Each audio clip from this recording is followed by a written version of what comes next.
안녕하세요. 조약돌 오디오 큐티 묵상입니다. 저는 오랜 구독자 중 한 명으로 오디오 더빙을 맡고 있습니다. 오늘 본문은 상당히 비극적인 사울의 마지막 장면입니다. 지금 생명의 삶 기준으로 거의 2달간 사울 얘기를 쭉 읽으셨을 텐데요. 구독자님들은 다들 어떠셨나요? 왜냐면 저는 본문을 쭉 읽다 보니 사울에 대해서 생각이 조금 달라졌어요. 실은 어렸을 때 이쪽 본문 읽다 보면 정말 단순하게 사울은 나쁜 놈, 다윗은 착한 사람 이렇게 단순하게만 봤는데 오히려 성인이 되고 고생도 해보고 신앙과 현실 사이에서 고민하고 타협하고 실수도 해보고 이러고 나서 2달 내내 사울 얘기를 읽어보면요. 정말 지극히 현실적인 인물이 사울이구나 이런 생각이 들었습니다.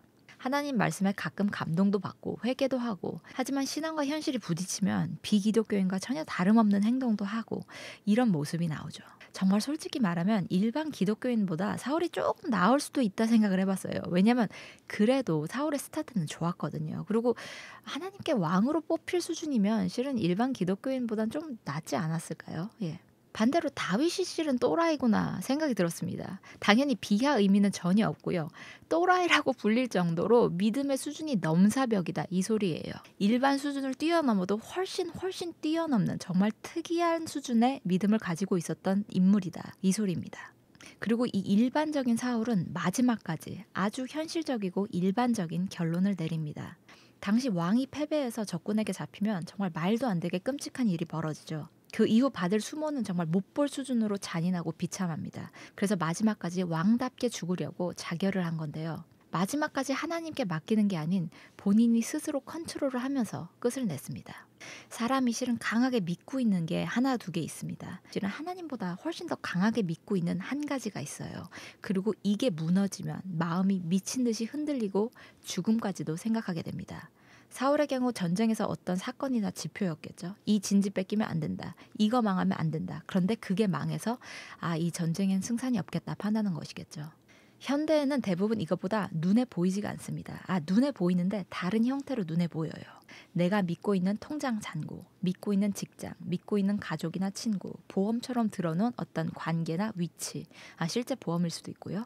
이게 있으면 마음이 놓인다 하는 게 마지막 보루인 것입니다. 그리고 실은 위기가 닥치면 하나님께 기도를 하면서도 마음속에선 그 마지막 보루를 계속 생각하고 있을 때가 많아요. 왜냐면 하나님과의 관계가 삐끗했다고 해서 마음이 미친 듯이 요동치진 않잖아요. 그런데 통장 잔고가 예상 못하게 삐끗하면 마음이 미친 듯이 요동칩니다. 내 다음 달 밥줄인 직장이나 이 밥줄에 영향을 미칠 관계나 지위가 삐끗하면 마음이 죽을 듯이 불안합니다. 그러면 실은 그게 본인의 마지막 보루였고 하나님보다 더 믿고 있는 구석이었던 겁니다. 그리고 이 마지막 보루가 흔들렸을 때 어떻게 나오느냐에 따라서 그냥 일반인과 성경 위인들의 차이가 나옵니다. 성경의 다른 인물들을 보면요. 다윗은 뭐 말할 것도 없고요. 대부분의 인물들이 사울처럼 마지막 보루까지 뺏겨서 죽음을 마주한 적이 있습니다. 열심히 하나님 믿고 살았다고 해서 죽음 직전까지 안 밀린 게 아닙니다. 히스기야처럼 전쟁으로 망하기 직전까지 가보기도 하고 다니엘은 아예 불 속으로 끌려 들어가기도 했습니다. 이들 모두 다 마지막 보루, 마지막 안전선을 다 뺏긴 상황이 왔고 이때 성경 위인들은 마지막까지 하나님을 찾았고 결론을 그분께 맡겼습니다. 맡겼는지 안 맡겼는지 어떻게 하나요? 맡기면 마음이 편안합니다. 마음이 향한 것이 흔들리면 죽을 것 같거든요. 하지만 하나님께 마음을 맡긴 다니엘은 마음 편하게 불길 속으로 저벅저벅 걸어 들어갈 수 있었습니다. 오늘 묵상은 여기까지입니다. 신앙 관련 질문 있으시면 꼭 댓글로 남겨주세요. 행복한 순례자님께 제가 여쭤보고 답변 받아서 다음 편 영상에 올리도록 하겠습니다. 구독과 좋아요 부탁해요. 감사합니다.